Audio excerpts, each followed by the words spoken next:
সাংবাদিক সম্মেলন।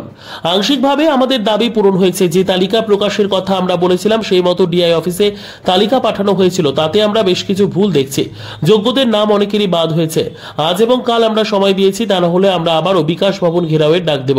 30 তারিখ থেকে গরমের ছুটি পড়েছে, তাই কোর্টের নির্দেশ মতো আমাদের স্কুলে যাওয়াটা দরকার। তাই আমরা এখন স্কুলে যাব, তারপর আবারও আমরা আন্দোলন করব।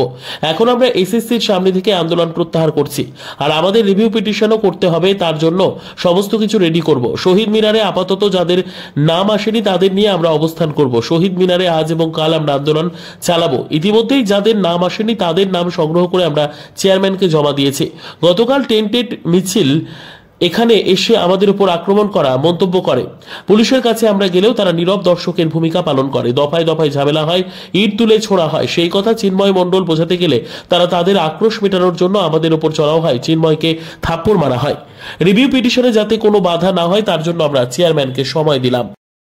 দিয়েছে যে আপনারা কাজটা করুন।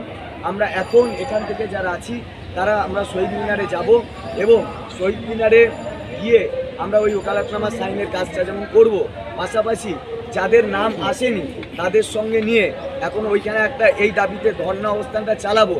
এবং আমরা দপ্তরকে যেমন ইনফর্ম করেছি, আবার ওখান থেকে ইনফর্ম করব যে ইমিডিয়েট আজকের মধ্যে বা কালকের মধ্যে আপনারা এই যাদের নাম বাদ দিয়েছে তাদের নাম ইনপুট করুন।